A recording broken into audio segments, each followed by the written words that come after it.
Hey guys, how you doing? We're going to be doing a little supplemental video today. I'm going to be working on my marker piece, but for all the color work that I'm doing on this, I picked up some special markers which I've never used before. So instead of just jumping right in and just learning as I go, what I want to do today is we're going to do a little testing video. So I've got the markers here, and I've got a little kind of junky little dummy drawing. In this drawing, it's got all the elements that are in my main piece over here. So I've got this little ring for the ribs. It's kind of lumpy circles representing the girl's body.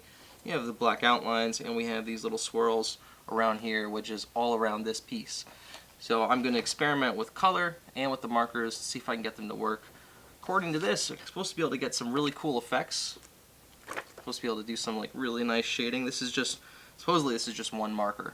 Can do all this, get all these crazy shades. When I picked this up, it was on sale and it looked really cool. Hopefully it's not a whole big pile of shit because I spent a good chunk of change on it, but let's give it a try. So first things first, our markers are very unusual. They're kind of broken up into 3 bits. So we have 2 ends to our actual marker itself here. Then we have this other piece, and as you can see in here, it contains a little marker nib, which we can't get to. And the idea, from what I understand, is you're supposed to take this nib, and you can see how they just barely touch.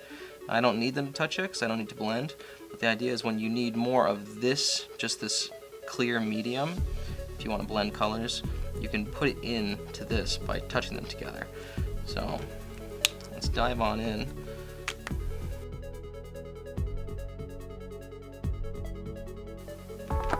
This guy is just the blender. Before I start, contaminating these things, let's try just blending out some of this. See what we get.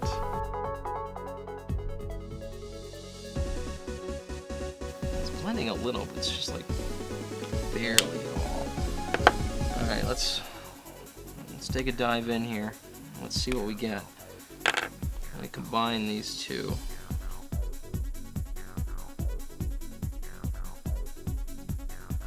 To be honest with you, they have videos online of how this shit works. I did watch them a while ago and they seemed a little strange. But I think I'm doing it correctly here. I don't know. I mean, there's like a little bit of blending there. There's a little bit of flow, but there's so little. There's like nothing. Alright, let's try 2 colors that are maybe blendable.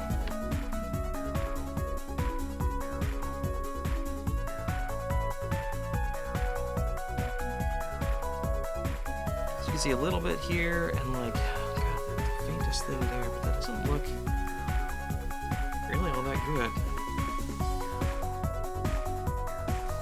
Let's be smart about this. What does this say? So apparently it depends on how long you let it sit right here.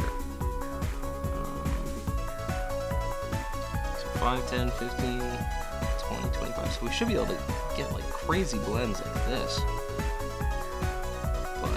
So far, not so evident.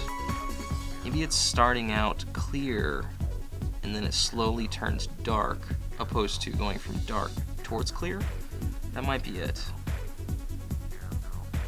So we'll give this a try. This pink has been sitting in there for a couple minutes, a couple seconds.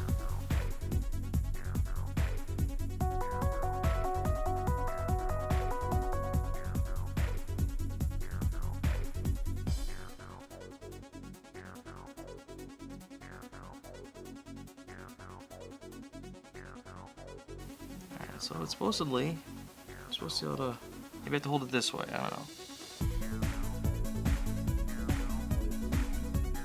know. If this thing works, it might be really awesome.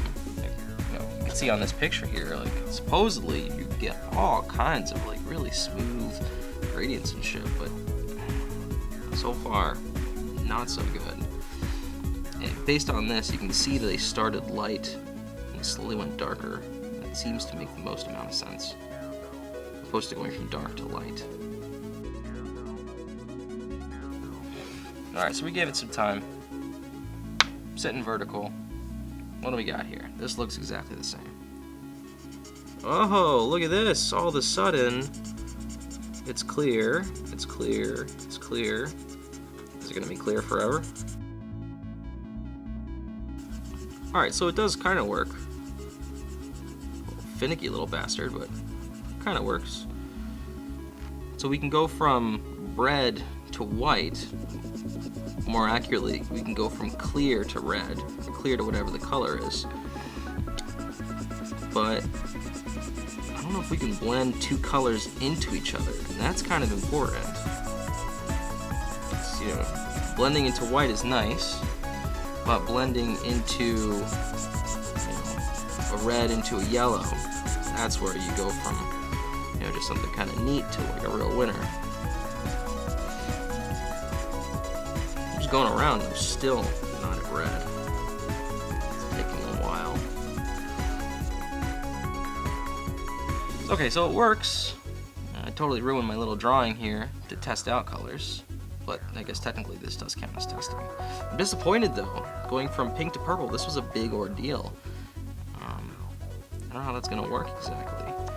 So let's try this one more time.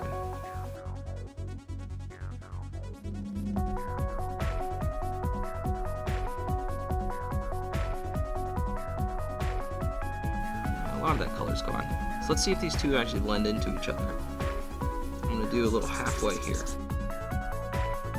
This is a very light pink, so we did get somewhere. You see in between that there is a little bit of blending. Just emphasis on a little bit. This pink looks a lot nicer blended out.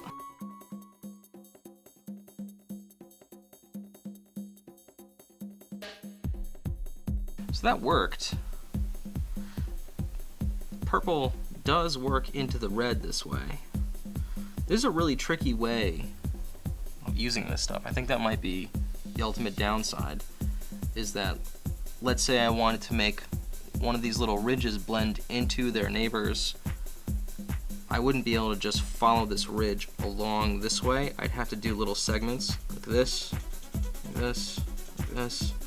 That can get to be very repetitive, but it does kind of work.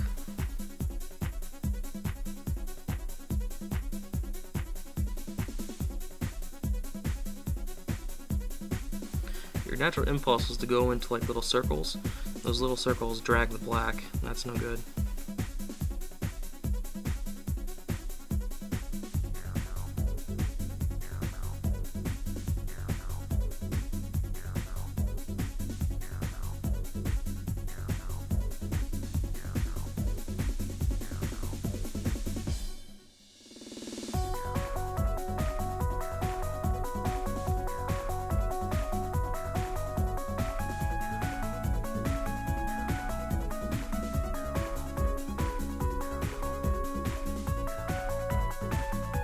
See, I'm starting a little impatient. I don't know how I'm going to make it through that giant monster next to me if I'm getting impatient with this little thing. This is the downside of having very small nibs. I did this big thing, you know, I had a big wide marker to do these big lines. So to do everything in this little nib is going to be tough. It's probably going to hurt my wrist, to be terribly honest.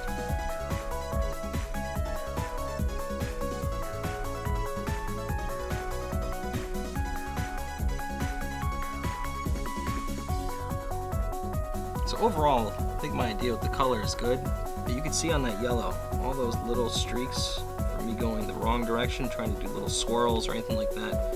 It does drag out the black, and that's not fun. I didn't get that effect so much with the darker colors, but with these light colors, I will have to be careful. This gradient is neat. I think it's going to take a lot of experimenting to see where it would be very useful, and there's a big difference between useful and neat. But that said, I think we can make this work. It's going to be a hell of a lot of work to get all this shit done on this enormous sheet of paper next to me, but hell, we'll get through it. This piece is definitely turning out to be a doozy. I've been working on it for a couple days now, and this is a little preview of my progress. I'm going to try to finish this thing up in the next day or two and get the final video up online for you guys. If you like this video, please hit the like button and share this with your friends. That's the best way to help my channel grow, and I'd absolutely appreciate it. Until then, happy painting.